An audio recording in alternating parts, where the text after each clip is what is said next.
बिस्मिल्लाहिर्रहमानिर्रहीम बिस्मिल्लाहिर्रहमानिर्रहीम रब्बि इश्रह ली सदरी व यस्सिर ली अमरी वाहलुल उक़दतम मिन लिसानी यफ़क़हू क़ौली rabbi ज़िदनी इल्मा। Dear students of class 7, अस्सलामु अलैकुम व रहमतुल्लाहि व बरकातहू।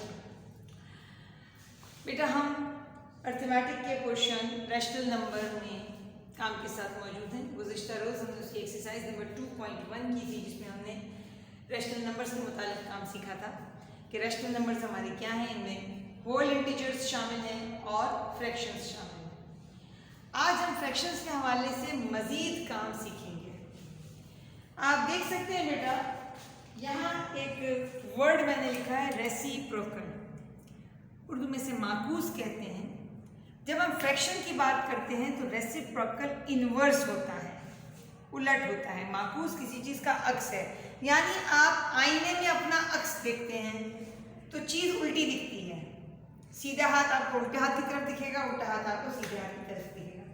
अक्सर आपने देखा होगा एम्बुलेंस जब जा रही होती है तो उसकी स्पेलिंग जो गाड़ी पे लिखी होती है वो उल्टी लिखी होती है, ताकि मिरर में वो सीधी नजर आए ड्राइवर को। आगे जाने वाली गाड़ी जो आपका बैक मिरर है, जो अपने साइड मिरर है, उसमें जब वो स्पेलिंग उसकी देखते हैं, गाड़ी के ऊपर एम्बुलेंस की स्पेलिंग देखते हैं तो वो सीधी दिखती है। इस तरह से वो एम्बुलेंस को रास्ता दे देते हैं और वो आगे निकल जाती है, क्योंकि वो तो इमरजेंसी में होती है। तो ये चीज़ अक्स है जो आईने में नजर आता है, तो फिर चीज़ें उलट जाती हैं। मैथ्स में भी रेसिप्रोकल ऐसे ही काम करता है बेटा। मिसाल के तौर पे अगर मेरे पास है 3/4 तो इसका रेसिप्रोकल होगा 4/3। न्यूमरेटर डिनोमिनेटर बन जाएगा और डिनोमिनेटर न्यूमरेटर बन जाएगा। ठीक है बेटा। जब हमारे पास है ओनली द सिंगल नंबर 2, तो 2 बेसिकली न्यूमरेटर है और उसका डिनोमिनेटर 1 होता है, जो अंडरस्टूड होता है, उसको लिखने की जरूरत नहीं होती। लेकिन रेसिप्रोकल में ये 2/1 जिसको सिर्फ 2 लिखा गया है बन जाएगा 1/2। बहुत आसान सा काम है बेटा। तो रेसिप्रोकल क्या है? फ्रैक्शन में रेसिप्रोकल्स में आप दी गई फ्रैक्शन के न्यूमरेटर को डिनोमिनेटर बनाते हैं और डिनोमिनेटर को न्यूमरेटर बनाते हैं। When you want to find out the reciprocal of the given fraction, you have to change the numerator into denominator and denominator into numerator. It's a very easiest concept. एक और नई term आपको इस exercise में मिलेगी, additive inverse and multiplicative inverse. Inverse भी बेटा क्या है? उलट जाना, पलट जाना। मल्टीप्लिकेटिव इनवर्स तो ऐसा ही है जैसा कि रेसिप्रोकल था। एडिटिव इनवर्स में कुछ काम मुख्तलिफ है। ये हम इसे माकूस कहते हैं। एडिटिव इनवर्स को जमई माकूस और मल्टीप्लिकेटिव इनवर्स को ज़रबी माकूस। मिसाल के तौर पर अगर यही एग्जांपल मैं देती हूँ 3/4, ठीक है। मल्टीप्लिकेटिव इनवर्स तो मैंने आपको समझा दिया, 4/3 हो जाएगा। Numerator will be change into denominator and denominator will be change into numerator. लेकिन जब एडिटिव इनवर्स की बात होती है तो we have to focus on the science. Whenever there is no sign, it means there is the sign of addition. So in additive inverse we have to change the sign. 3/4 means plus 3/4, which will be converted into minus 3/4. Multiplicative inverse में numerator denominator को consider किया जाता है, जबकि additive inverse में sign को देखा जाता है। अगर ये -5 होता तो इसका एडिटिव इनवर्स होता +5 और उसका मल्टीप्लिकेटिव इनवर्स हो जाता -1/5। क्योंकि इस 5 के नीचे कोई न्यूमरेटर नहीं है तो अंडरस्टूड है, डिनोमिनेटर नहीं है तो अंडरस्टूड है कि 1 डिनोमिनेटर होगा।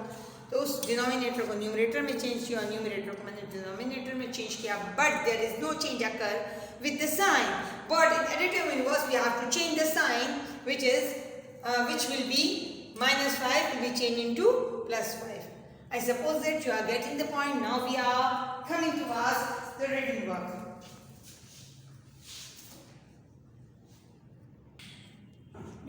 बेटा अपना नया काम शुरू करने से पहले हम अपने पुराने काम को थोड़ा सा देख लेंगे।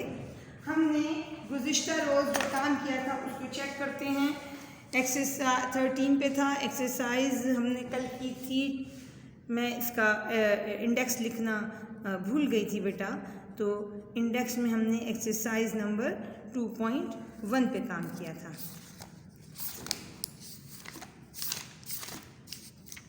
2.1 ठीक है बेटा। पेज नंबर 58 से काम शुरू हुआ है हमारा।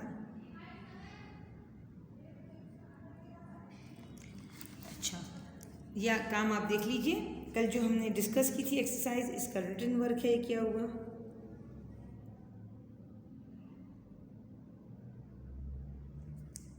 क्वेश्चन नंबर 1 किया है हमने, उसके ट्रू फॉल्स से। क्वेश्चन नंबर 2 किया है हमने अपनी मर्जी से कोई सी 3 फ्रैक्शंस बना दी। आपके जवाब इससे मुख्तलिफ भी हो सकते हैं। फिर क्वेश्चन नंबर 3 पे आ जाइए। नंबर लाइन दी हुई है और कुछ फ्रैक्शंस हैं जो नंबर लाइन पे मैंने डिमॉन्स्ट्रेट की हैं, इनको चेक कर लीजिए बेटा।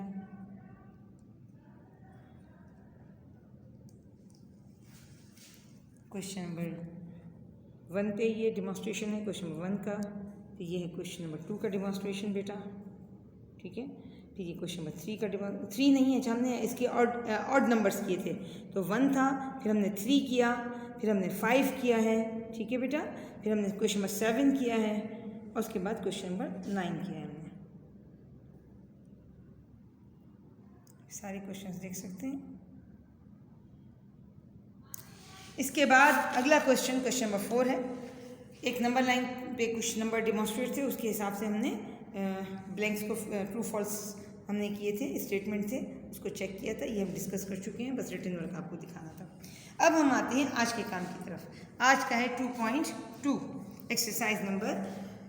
इसका पहला सवाल आप देख सकते हैं, मैंने क्वेश्चन लिखा है। इसका रेसिप्रोकल 19/17 का होगा, 17/19। इसी तरह -13 का होगा, -1/13, और 1/10 का हो जाएगा 10/1, और इसको सिर्फ आप 10 भी लिखेंगे जब भी ठीक होगा। और -6/25 का हो जाएगा 25/6। इसके बाद क्वेश्चन नंबर 3 देख लीजिए बेटा। इसमें आपको हर उसका मल्टीप्लिकेटिव एडिटिव इनवर्स देना है। 7/15 यानी प्लस है तो ये हो जाएगा -7/15, ठीक है बेटा। जबकि इसका मल्टीप्लिकेटिव इनवर्स 15/7 हो जाएगा।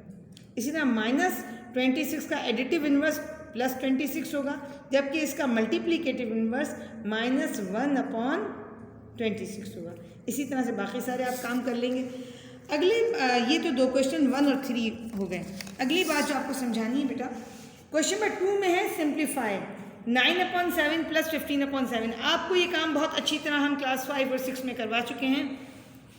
यही काम आपको अब करना है। आप जानते हैं कि जब आपके पास डिनोमिनेटर सेम होते हैं तो आपको एलसीएम निकालने की ज़रूरत नहीं होती, आप डायरेक्ट भी कर सकते हैं। मैं ये एक क्वेश्चन बोर्ड पे करना चाहूँगी ताकि थोड़ा सा रिकॉल हो जाए मैं भी आपकी। क्वेश्चन है 9/7 + 15/7।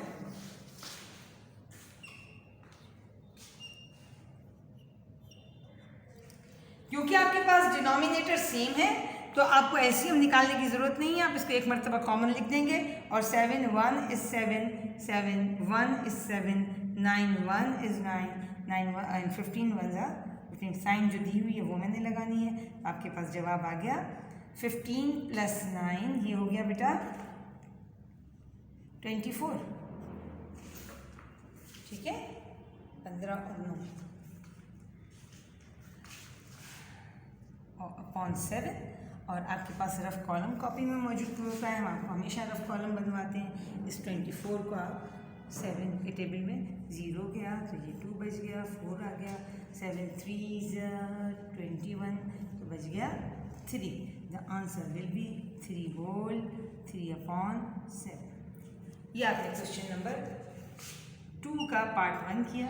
इसी तरह आपको सारी एक्सरसाइज मुकम्मल करनी है। हाँ, जो क्वेश्चन आप देख रहे हैं जिसमें कि डिनोमिनेटर्स डिफरेंट हैं वहाँ आप एलसीएम निकालेंगे। आपको ये काम पहले सिखाया जा चुका है। एलसीएम को इसी तरह निकाल के यहाँ लिखेंगे आप, और फिर इस डिनोमिनेटर से एलसीएम को डिवाइड करेंगे और आप जो जवाब आएगा उसे न्यूमरेटर को मल्टीप्लाई करेंगे। ये काम बार बार कई सौ मरतबा आप कर चुके हैं, तो उम्मीद करती हूँ कि आप आसानी से इस एक्सरसाइज को कर लेंगे।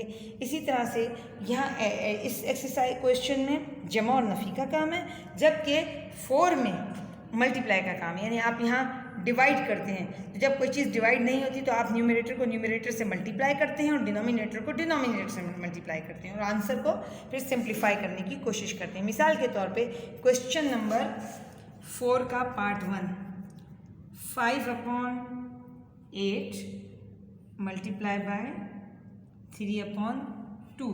अब कोई भी नंबर एक दूसरे से डिवाइड नहीं हो रहा तो आप क्या करेंगे, 15/16, ये आंसर आ जाएगा आपका। ठीक है, सिंप्लीफाई मजीद नहीं होता, लिहाजा इसको एज इट इज़ रख देंगे। आप काम कीजिए, कल की क्लास में इंशाल्लाह, नेक्स्ट क्लास जो भी हमारी होगी उसमें इंशाल्लाह ताला हम इसके सॉल्यूशंस आपको दिखाएंगे और क्वेश्चन आंसर डिस्कस कर लेंगे। वमा अलैना इल्लल बलाग।